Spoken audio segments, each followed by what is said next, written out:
dalam genggamanmu seluruh hidupku. Sungguh bangga ku punya Bapa sepertimu, yang tak pernah melupakanku. Di tengah badai hidup Kau mengajarku, di atas gunung batu Kau bawa diriku. Sungguh bangga ku punya Bapa sepertimu, yang tak pernah meninggalkanku. Ku nyatakan Engkau Tuhan di hidupku, Tuhan di setiap ucapan dan perbuatanku.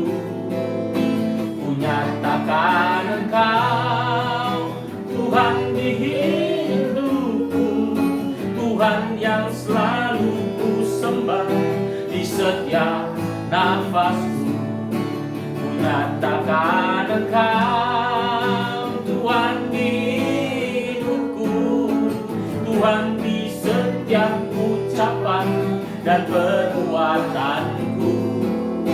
Ku nyatakan Engkau Tuhan di hidupku, Tuhan yang selalu ku sembah di setiap nafasku. Tuhan yang selalu ku sembah di setiap nafasku. Tuhan yang selalu ku sembah di setiap nafasku. Oh, sungguh kami menyembah-Mu Tuhan, Engkaulah Allah yang hidup. Kami bersyukur, ya Tuhanku. Oh Yesus, tiada yang seperti-Mu. Engkaulah Tuhan, Tuhan dan Raja. Oh Yesus, tiada yang seperti-Mu. Sungguh bangga ku punya Engkau. Haleluya. Terima kasih Tuhan.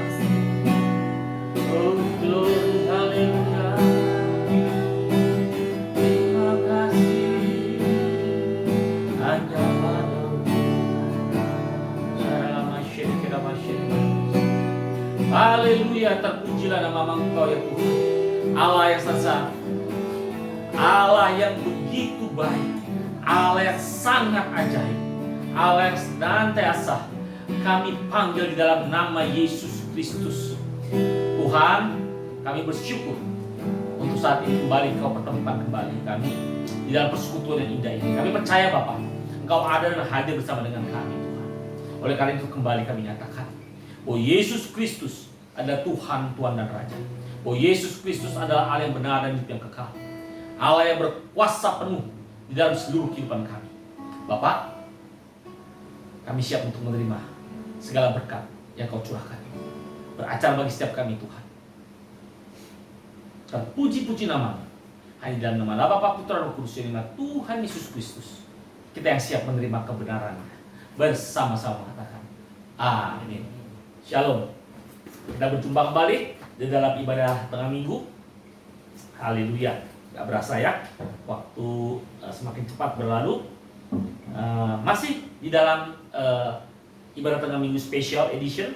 Hari ini kita berbicara tentang tahap lebih lanjut, tentang apa yang dinamakan dengan Kristus adalah hukum rohani. Waktu yang lalu kita sudah membahas tentang awal apa yang dinamakan dengan hukum rohani ya. Jadi hukum rohani itu berbicara tentang satu fakta, satu kebenaran daripada firman Tuhan yang notabene berbicara tentang perkataan-perkataan Allah yang menjadi satu aturan, yang menjadi satu pengaturan dalam kehidupan kita, khususnya sebagai manusia yang telah memiliki status sebagai anak Allah. Ya, kita sudah bahas bahwa Yesus datang tidak membawa damai, tapi Yesus datang membawa pedang, dan firman Tuhan itulah yang melambangkannya, ya. Jadi firman Tuhan itu tidak hanya berbicara tentang sesuatu yang lemah lembut, sesuatu yang penuh kasih, ya, tetapi justru lebih daripada itu, ya. Dikatakan apa? Bahwa firman Tuhan itu adalah pedang. Bahkan di dalam Ibrani pasal 4 ayat 12 dikatakan firman Tuhan itu adalah hidup dan seperti pedang bermata dua, ya. Oke. Hari ini kita akan lebih lanjut berbicara tentang hukum rohani ini, ya. Terakhir juga kita sudah membahas dalam Roma pasal 8, ya. Kita coba kembali mereview secara singkat Roma pasal 8 ayat yang pertama dan yang kedua, ya. Roma pasal 8 ayat yang pertama dan yang kedua. Sudah dapat saya bacakan. Demikian firman Tuhan. Demikianlah sekarang tidak ada penghukuman bagi mereka yang ada di dalam Kristus Yesus. Roh yang memberi hidup telah memerdekakan kamu dalam Kristus dari hukum dosa dan hukum maut. Saya ulang. Roh yang memberi hidup, atau dengan kata lain dikatakan apa? Hukum roh kehidupan itu telah memerdekakan kita sebagai anak di dalam Kristus dari hukum dosa dan hukum maut. Jadi kedua ayat dari Roma pasal 8 ini berbicara tentang lebih jauh bahwa hukum ini berlaku hanya bagi mereka yang telah ada di dalam Kristus dan Kristus ada di dalam dia. Ya, seperti dalam halnya Yesus mengatakan dalam pokok anggur, ya, bahwa ranting ada di dalam pokok anggur dan pokok anggur ada di dalam ranting. Jadi itu bukan satu kesatuan. Yes, satu kesatuan. Ya, inilah yang menjadi kehendak Bapa, ya. Menjadi kehendak Yesus dalam doanya, ya, apa? Bahwa seperti halnya Yesus dengan Bapa adalah satu. Dan di dalam doa Yesus itu pula dikatakan apa? Dia berkehendak supaya kita sebagai anak-anak menjadi satu bersama dengan Yesus seperti Yesus dengan Bapa. Amin. Ya. Nah, hari ini kita akan buka dalam Matius pasal yang ke-12. Kita akan masuk dalam poin yang berikutnya. Matius pasal yang ke-12. Matius pasal ke-12. Ya, tentunya kalau kita berbicara status anak, ya, kita tidak boleh lupa anaknya seperti apa. Ya, tentunya pada waktu kita menerima Yesus sebagai juru selamat pribadi, tentunya di situ sudah berbicara tentang perkara penebusan, ya. Penebusan roh. Seketika pada saat kita mengundang Yesus masuk, penebusan jiwa pun sama, hanya membutuhkan proses. Proses apa? Proses perjalanan hidup. Artinya apa? Pada waktu penebusan jiwa itu dimulai, maka tidak serta-merta langsung selesai, tetapi dia membutuhkan satu proses. Nah, ini disebut dengan proses perjalanan keselamatan jiwa. Penebusan sudah ditebus, tapi keselamatan jiwanya melalui satu proses. Nah, yang ketiga ada berbicara tentang penebusan tubuh. Ya, penebusan tubuh apa? Penebusan tubuh, penebusan daging. Kapan? Nanti. Pada waktu kita mengalami apa yang dinamakan karunia daripada tubuh kemuliaan. Ya, oke. Kita baca dulu dari Matius pasal 12 ya. Nanti kita akan bicara lebih lanjut lagi. Matius pasal 12 ayat yang ke-36 dan 37. Sudah dapat? Oke, saya bacakan. Tetapi aku berkata kepadamu, setiap kata sia-sia yang diucapkan orang harus dipertanggungjawabkannya pada hari penghakiman. 37.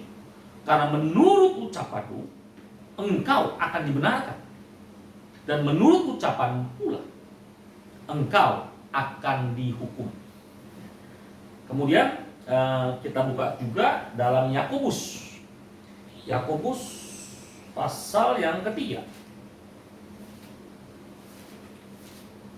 Yakobus pasal yang ketiga.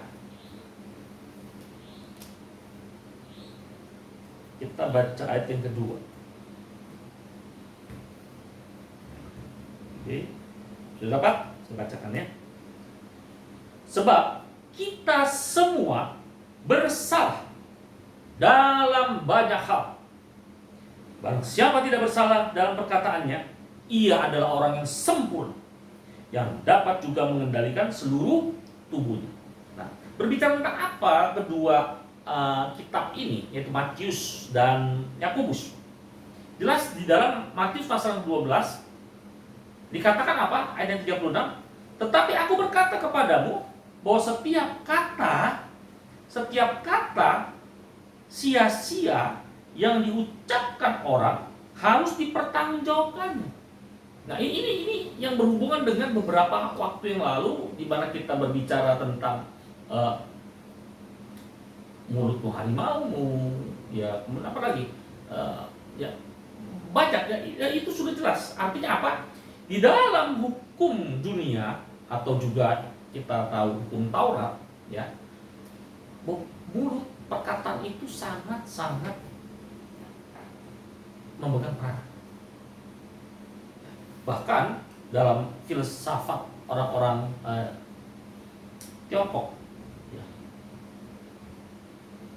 khususnya nih buat yang suka baca-baca buku silat, ya, itu ada filsafatnya apa? Kalau seorang pendekar, ya, sudah membuang ludah, itu tidak boleh dijilat lagi.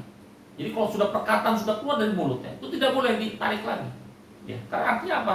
Artinya itu akan melanggar sumpah, melanggar. Ya, jadi terlebih ini, ya kita sudah tahu bahwa firman Tuhan itu melambangkan pedang. Firman Tuhan itu adalah berbicara tentang perkataan Allah. Ya. Jadi sebagai anak, maka kita menyandang status itu apa? Status anak Allah. Jadi kalau Allah itu kita panggil Bapa dan kita sebagai anak, maka otomatis apa yang ada di dalam diri Bapa itu tentunya akan diturunkan kepada kita sebagai anaknya.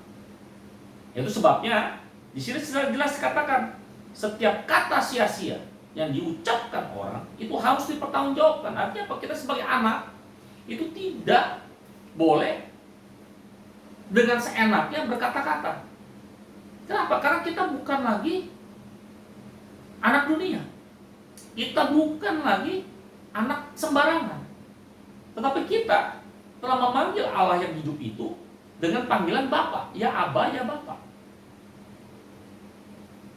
Ya, ini yang harus kita perhatikan pertama-tama. Jadi pada saat Yesus dikatakan, ini kan perikop berbicara tentang bagaimana Yesus dikatakan mengusir setan dengan kuasa Beelzebul, ya. Makanya Yesus langsung mengatakan kepada kaum Farisi itu apa? Ya. Hati-hati.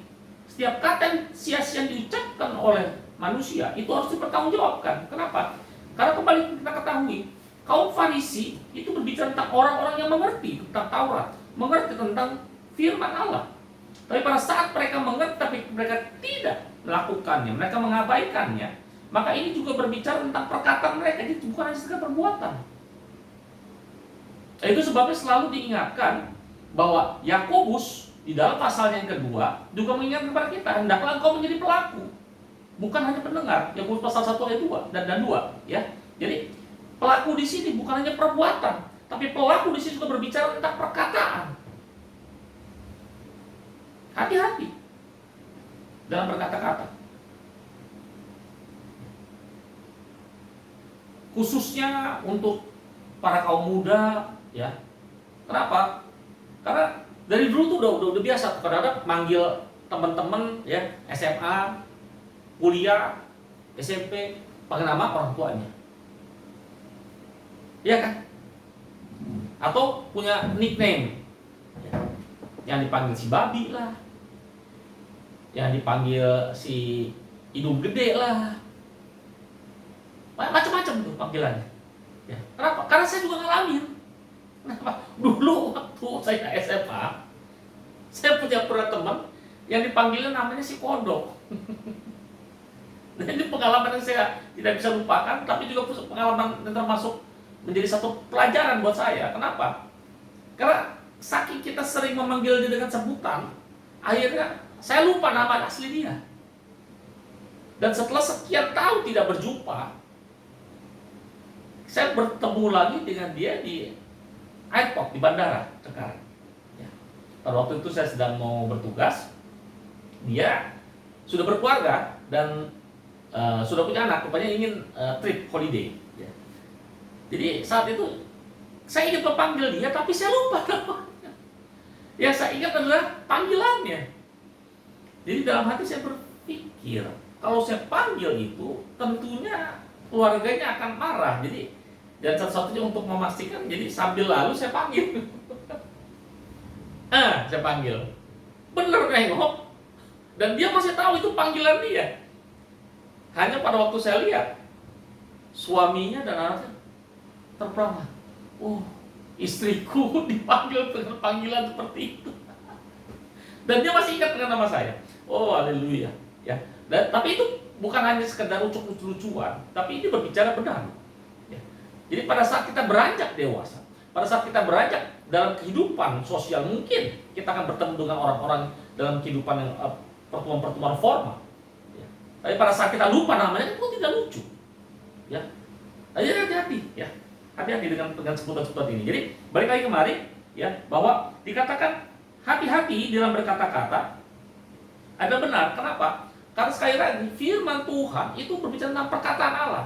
Jadi kalau benar kita sebagai anak, kita sudah menerima Yesus, maka Yesus itu ada di mana? Kristus itu ada di mana? Ada di dalam kita.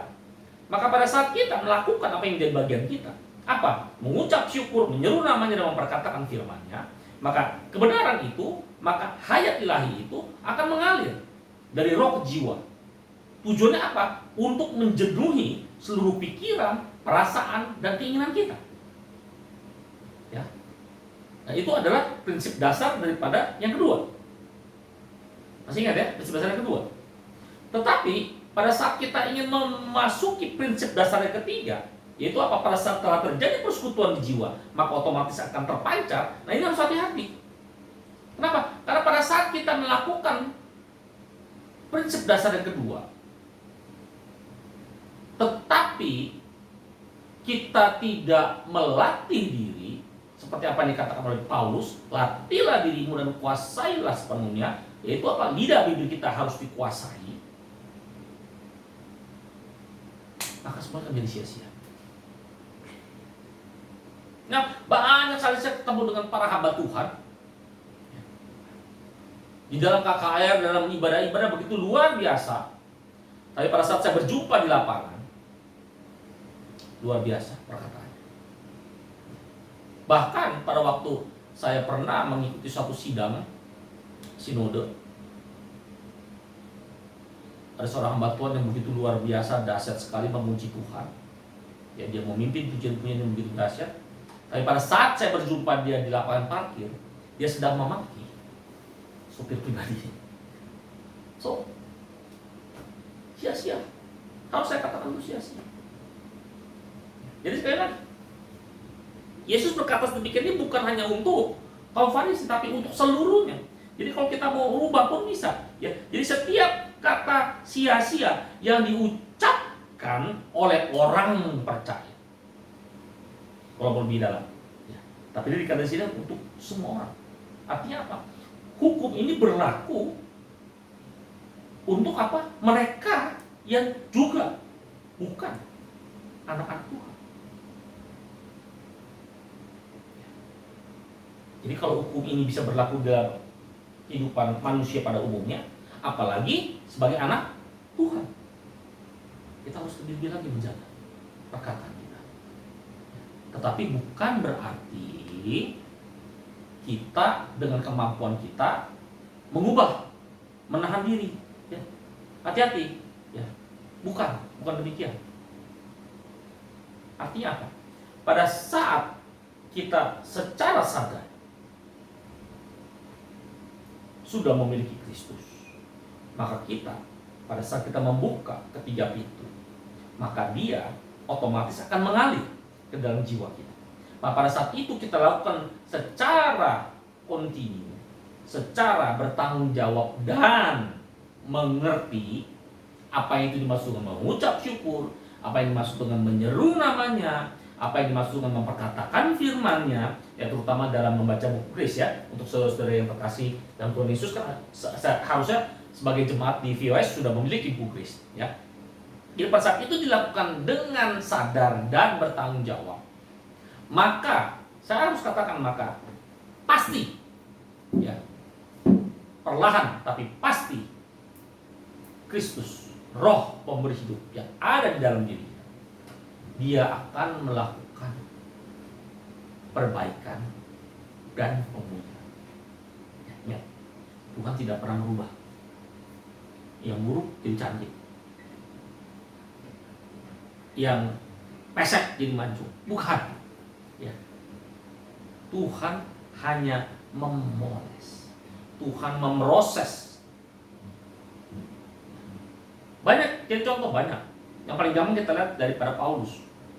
Pada waktu dia belum mengenal Yesus, dia namanya adalah Saulus. Oh, namanya yang berubah ya panggilan? Bukan namanya ya. Dia panggilannya waktu itu yang Saulus. Tapi pada waktu dia belum mengenal Yesus, sifat dan karakter dia terkenal sebagai apa? Koleris. Kita tahu orang-orang koleris itu adalah orang-orang yang sangat berambisi, orang-orang yang sangat tidak bisa ditahan. Nah, itu sebabnya kalau kita lihat di dalam keanggotaan di dalam Sanhedrin, dia satu-satunya yang memegang license James Bond, license to kill. Dia bisa membunuh, supaya dia bisa mengejar semua pengikut Yesus. Tetapi pada saat dia mengenal Yesus dan diubahkan namanya menjadi Paulus, apakah dia tidak menjadi koleris lagi? Tidak, dia tetap koleris. Tetapi segala tindakan dia, segala keputusan dia yang sangat tegas itu diberikan hanya untuk membela kebenaran, yaitu Kristus. Ya. Jadi kita tetap masih melihat bagaimana dia berselisih pendapat dengan Barnabas, dia berselisih pendapat dengan Petrus, dia menegur Petrus dengan keras. Itu semua terjadi. Tetapi itu dilakukan hanya untuk kebenaran, bukan untuk ambisi pribadi. Nah, ini yang Tuhan kehendaki. Ya. Jadi memang tidak mudah. Tetapi lakukan. Makanya saya bilang, saya sangat menyukai surat-surat yang ditulis oleh Paulus. Ya, bukan berarti saya tidak menyukai Injil yang lain, tidak ya. Tapi kenapa? Karena Paulus menulis seluruh kehidupan dia, termasuk segala rintangan dan kelemahan yang ada dalam dirinya. Kita tahu dia tulis secara jelas bahwa apa? Ada duri dalam daging, dia bilang. Dan dia sudah minta itu 3 kali. Supaya apa? Supaya dicabut, dihilangkan. Tapi dia dapat jawabannya apa? Cukup kasih karunia. Karena sudah dalam kelemahan lah, maka kasihku menjadi sempurna. Nah, itu berlaku hanya untuk Paulus, tidak berlaku untuk seluruh anak-anak Tuhan. Ya, jadi di dalam hal ini jangan sekali-sekali kita mencoba lakukan aja yang menjadi bagian kita. Paulus tidak pernah berpikir untuk menahan ini, menahan itu, tidak. Tapi dia hanya melakukan, dia tahu apa yang harus dilakukan, apa yang tidak. Ya. Itu sebenarnya dia katakan apa? Aku melupakan apa yang ada di belakangku. Pada saat dia mengatakan aku melupakan apa yang ada di belakangku, berarti dia ingat ya sebenarnya? Ingat. Kalau dia ingat, dia nggak bakal ngomong begitu. Dan dia jalan aja udah pokoknya kayak biasa. Ya. Tapi karena dia tahu, dia ingat, maka dia katakan, aku melupakan apa yang ada di belakangku. Loh, kalau gitu, dia berbohong loh. Tidak.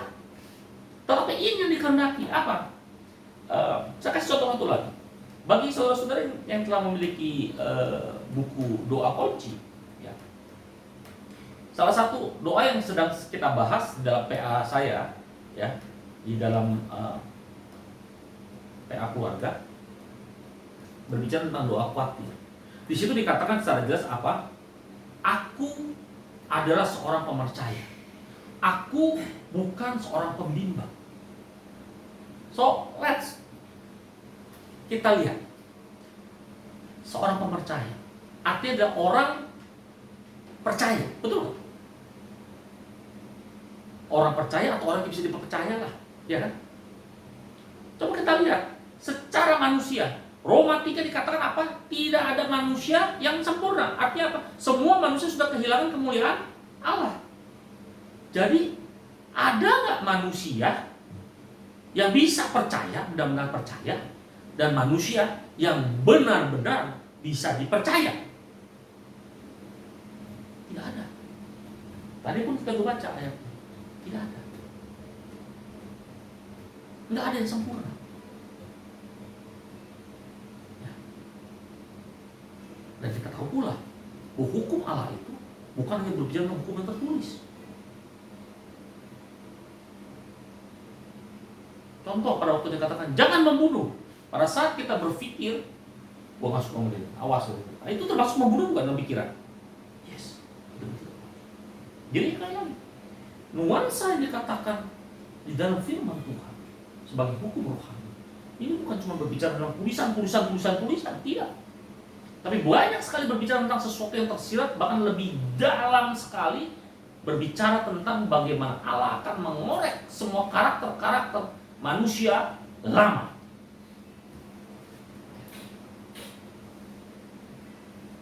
Itu sebabnya saya selalu ingatkan jangan kita hidup seenaknya. Karena harus saya katakan, semua orang mau hidup bebas. Ya, apalagi disebutnya ada apa? Asas demokrasi, hak asasi. Apakah benar dunia ini memiliki kebebasan? Kita lihat Amerika. Dari dulu Amerika selalu terkenal sebagai negara bebas. Tetapi benar apakah benar-benar bebas? Tidak. Justru kalau kita lihat mereka yang disebut dengan negara bebas itu, mereka adalah negara-negara yang berjalan di atas satu sistem. Ada pengaturan. Semua diatur. Bisa bersuara, bisa demo, boleh. Tapi ada aturan yang tetap gak bisa enggak. Ya. Sebab kalau tidak ada aturan, akhirnya apa? Seperti tinggal di hutan. Benar? Pikir. Hutan aja punya hukum nggak? Hutan aja punya aturan nggak? Yang kuat mengalahkan yang lemah. Itu ada hukumnya. Tetap ada aturan. Ya. So, balik lagi kemari, jadi berbicara tentang perkataan, berbicara tentang firman Tuhan lebih jauh lagi, kita sebagai anak-anak Tuhan harus secara sungguh melakukan apa yang menjadi bagian kita. Ya, jadi sekali lagi bukan kita, kemampuan kita yang mengubah, tidak, tapi karena Dia, Kristus, Roh pemberi hidup itu yang ada di dalam kita, Dialah yang akan memulihkan, Dia yang akan memperbaiki. Itu terjadi sama siapa? Semua anak-anak, semua tokoh-tokoh di Alkitab. Dari Musa, dari Abraham, Daud, siapa lagi? Yusuf, semua. Yusuf yang begitu manja pada masa mudanya diubahkan. Melalui apa? Pengalaman hidup yang sangat pahit, dijual, dijadikan budak, dipenjara. Tapi kalau kita lihat dalam sejarah kehidupan Yusuf, dia sangat menjaga perkataan, dia sangat menjaga perilaku. Sehingga dimanapun dia ditempatkan, Allah tetap mengangkat dia. Bahkan di dalam penjara sekalipun dia diangkat menjadi apa? Pembantu dari kepala penjara. Jadi begitu dasar. Belum lagi kalau kita berbicara tentang Daniel dan teman-teman, ya, di masa pembuangan tetap dia menjadi yang terbaik. Ya, oke. Kemudian kita lihat juga selain daripada Matius 12, 36 dan 37, kita juga lihat dalam Yakobus yang tadi kita sudah baca. Dikatakan di Yakobus tadi dikatakan apa? Yakobus 3 bahwa apa? Sebab kita semua bersalah. Nah ini, semua bersalah dalam banyak hal. Barang siapa tidak bersalah perkataannya, ia adalah orang sempurna yang dapat juga mengendalikan seluruh tubuhnya. Nah, balik lagi saya katakan, jadi jelas Yakobus menyatakan hati-hati terhadap lidah. Ya. Dan judulnya pertama dosa karena lidah. Jadi pada saat dinyatakan dalam pasal-pasal awal bahwa hendaklah engkau menjadi pelaku firman dan bukan hanya pendengar, ini bukan hanya berbicara soal perbuatan perilaku, tapi perkataan.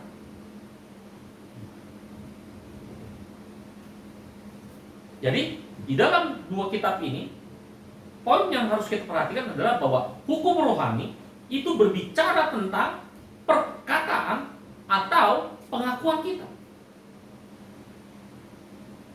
Saya selalu ingatkan kepada beberapa anak muda yang termasuk di dalam anak rohani saya, hati-hati. Apa? Mata Tuhan melihat apa yang engkau perbuat. Buat yang baik, buat yang jahat. Karena Tuhan ada di dalam hati kita. Gitu loh. Jadi pada saat kita melakukan sesuatu, oke, nggak ada yang lihat. Tapi surga punya CCTV. Dan CCTV itu bukan hanya di luar, di dalam kita. Jadi pada saat kita melakukan sesuatu yang salah, even di dalam pikiran kita, even cuma perkataan, apa? Perkataan sia-sia lah banyak ya. Itu tercatat. Saya selalu ingatkan yang catat bukan cuma malaikat Tuhan, tapi yang paling rajin siapa? Pendakwa, si iblis. Dia yang paling rajin. Ya, kalau nggak percaya, lihat di itu kitab Ayub. Ya, pada waktu Allah mengumpulkan anak-anaknya, kucuk dia datang. Jadi tanya lagi sama Allah, habis dari mana kau? Jawabannya apa? Habis keliling rajin loh. Jadi dia punya pesawat sendiri keliling bakal dia. Oke, banyak juga. Jadi di sini berbicara tentang hukum rohani ada satu perkataan. Jadi karena Kristus yang ada hukum rohani itu ada di dalam kita, otomatis hukum itu ada di dalam diri kita. Ini harus saya katakan demikian. Otomatis. Itu sebabnya diingatkan hati-hati dalam perkataan. Mau nggak mau, sadar nggak sadar, hukum itu sudah ada di dalam diri setiap orang yang mengaku sebagai anak. Atau buat mereka yang telah mengundang Yesus Kristus sebagai Tuhan, Tuhan dan Raja dan sebagai Juru Selamat. Sudah ditahu hukum itu. Hanya hukum itu tidak berlaku secara instan, tapi sesuai dengan proses. Jadi bukan harus terima Yesus mau ngomong susah, mau ngomong goblok susah, enggak. Tapi perlahan tapi pasti akan diubahkan. Mau nggak mau. Sama pada waktu saya katakan pada saat kita terima Yesus, terus kita dipindahkan dari gelap kepada terang, maka kita sudah tidak bisa memilih lagi. Ya, nggak bisa memilih lagi. Mau nggak mau, salah nggak mau nggak bisa. Kok masih ada orang yang ke gereja masih suka mabuk-mabukan, masih suka begini. Hati-hati. Benar nggak dia sudah terima Yesus? Benar nggak dia sudah dipindahkan dari gelap kepada terang? Berada di dalam gereja, berada di dalam gedung gereja, berbeda dengan berada di dalam Kristus. Berada di dalam gedung gereja tidak ada hubungan dengan hukum rohani, nggak ada. Boleh kau tidur di sana, boleh kau nyapu ngepel di sana, tapi hukum rohani belum tentu berlaku dalam hidup. Kenapa? Karena kalau tidak mempunyai Kristus, maka hukum rohani itu tidak ada di dalam diri. Amin. Ini kita harus sadar. Jadi, itu gak enak dong ya. Terima Kristus, udah serem juga nih. Enggak, justru kalau saya bilang jauh lebih enak. Kenapa? Kita tinggal melakukan apa yang menjadi bagian kita. Lakukan yang bagian kita. Kenapa? Saya sudah alami. Ya. Dulu saya suka paling sering tuh kalau lagi bawa mobil, lagi kencang, suka salah satu perkataan saya, apa? S, depan S bahasa Inggris. Jadi kalau potong orang, S kan udah gak boleh dong sama jemput itu kan. Jadi saya jemput depannya aja ya S. Tinggal yang tetangga sebelah aja ngomong itu dulu. Tapi pada saat saya ingin tahan, nggak bisa. Yang ada apa? Saya belajar. Oke deh. Lakukan aja bagian yang ucap syukur, menyeru nama Tuhan, perkataan firman terus. Nama hilang bukan berarti enggak. Ya. Pada saat kita mencoba menyebutnya kembali, langsung keluar nggak? langsung keluar. Ya. Itu sebabnya kembali lagi gitu loh. Saya ingatkan, Paulus bilang lupakan. Ya. Lupakan. Karena pada saat kita mencoba memulai, dia keluar lagi. Orang nggak hilang kok, nggak dihilangin. Ya. Jadi ini yang diajar Tuhan kita untuk apa? Untuk kita melatih diri. Jadi nggak ada tuh istilah susah loh, berat ikut Tuhan, nggak bisa, bohong. 1 Yohanes 5 udah bilang kok, perintah-perintahnya tidak. Jadi kalau nggak berat bisa dong, bisa. Mau atau enggak itu aja. Oke? Masih berhubungan dengan Matius. Coba kita buka Amsal 18. Cepat sedikit ya, kita buka Amsal 18. Amsal pasal yang ke-18. Amsal pasal 18. Kita baca ayat 20 dan 21. Sudah dapat? Amsal 18 ayat 20-21. Demikian firman Tuhan. Perut orang dikenyangkan oleh hasil mulutnya. Ya, ia dikenyangkan oleh hasil bibirnya. Tapi hidup dan mati dikuasai lidah. Siapa suka menggemakannya akan memakan buahnya. Sekali lagi, perut orang dikenyangkan oleh hasil mulutnya. Ia dikenyangkan oleh hasil bibirnya. Amin. Tetapi hidup dan mati dikuasai lidah. Kenapa? Karena siapa suka menggemakannya akan memakan buahnya. Menggemakan di sini artinya apa? Dengan seenaknya keluar. Kadang-kadang kita ketemu hal seperti itu, ya kan?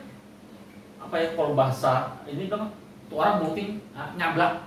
Artinya apa? Asal jangan ngomong aja bukan, nggak dipikir dulu. Nah itu disebut dengan mulut lo hari malam. Hati-hati.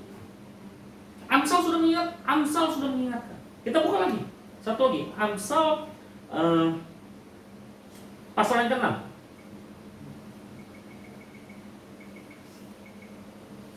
Kita lihat ayat yang ke-2 sampai yang ke-4. Ya, Amsal memang berbicara banyak sekali nasihat-nasihat. Itu sebabnya Salomo sangat terkenal sebagai raja yang penuh dengan hikmat Allah. Oke, sudah dapat saya bacakan. Jikalau engkau terjerat dalam perkataan mulutmu, tertangkap dalam perkataan mulutmu, buatlah begini. Hai anakku, dan lepaskanlah dirimu. Kenapa? Karena engkau telah jatuh ke dalam genggaman sesamamu. Pergilah, berlututlah, dan desaklah sesamamu itu. Janganlah membiarkan matamu tidur dan kelopak matamu mengantuk. Apa maksudnya? Jadi di sini berbicara pada saat kita terjerat dalam perkataan kita yang sia-sia, ya, kita terperangkap, ya, maka apa yang harus dilakukan? Apa? Ya, kita harus datang, kita harus minta ampun, kita harus akui. Secepat, jangan nunggu seminggu, jangan nunggu sehari, 2 hari, langsung. Sebab itu pula yang dikehendaki oleh Bapa. Apa? Di dalam 1 Yohanes 1 ayat 9. Apa? Akui dosamu secara jujur. Jangan ditunda. Ya, karena perkataan ini sangat mengikat. Perkataan sangat mengikat. Jadi kalau perkataan secara dunia saja dianggap mengikat, apalagi perkataan secara hukum malah. Jadi sekali lagi yang harus kita perhatikan bahwa perkataan kita itu sangat, atau lidah kita itu sangat mengendalikan. Ya. Oke, masih ada waktu kali sedikit ya. Kita buka Mazmur. Kita buka Mazmur yang ke-8. Kita buka Mazmur yang ke-8.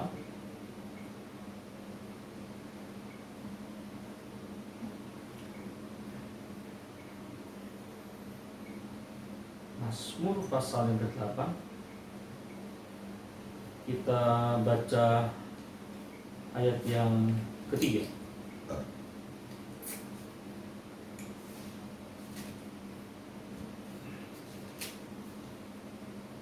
Kemudian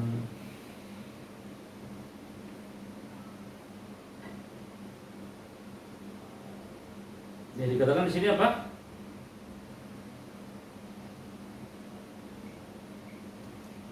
Dari mulut bayi-bayi dan anak-anak yang menyusu telah kau letakkan dasar kekuatan karena lawan untuk membungkam musuh dan pendendam. Apa ya? Jadi di sini sudah jelas apa? Bahwa Allah telah memberikan dasar kekuatan itu dari apa? Di mulut kita.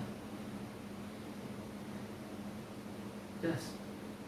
Dari mulut bayi-bayi dan anak-anak yang menyusu telah kau letakkan dasar kekuatan.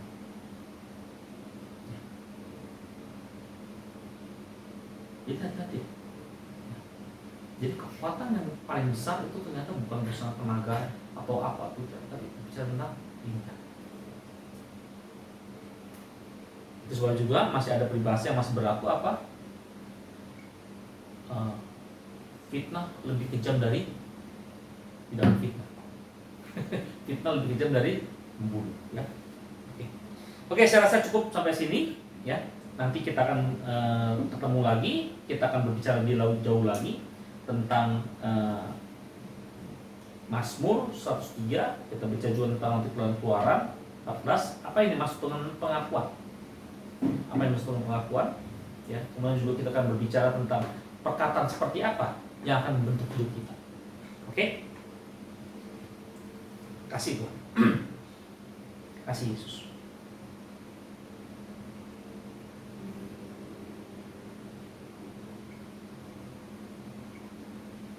Haleluya.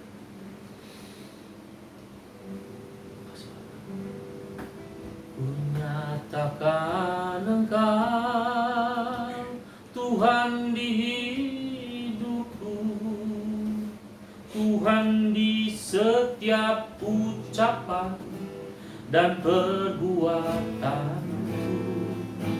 Kunyatakan Engkau Tuhan di hidupku, Tuhan yang selalu ku sembah di setiap nafasku. Kunyatakan Engkau Tuhan di hidupku, Tuhan di setiap ucapan dan perbuatanku. Kunyatakan Engkau Tuhan di hidupku, Tuhan yang selalu ku sembah di setiap nafasku. Tuhan yang selalu ku sembah di setiap nafasku. Oh, terima kasih Tuhan. Benar Bapak. Inilah bagian yang harus kami lakukan Tuhan. Menyatakan Engkau. Hari lepas hari menyatakan Engkau. Menyatakan Engkau bukan hanya berbicara menyeru nama-Mu, tapi menyatakan Engkau berbicara tentang segala apa yang terjadi dalam kehidupan kami. Memperkatakan seluruh kebenaran-kebenaran firman. Bapak, tidak salah kalau dunia menyatakan sulit mengikut Kristus, sulit untuk berjalan di dalam jalan. Kami tidak heran Tuhan. Mengapa? Karena mereka tidak pernah mau. Mereka tidak pernah bisa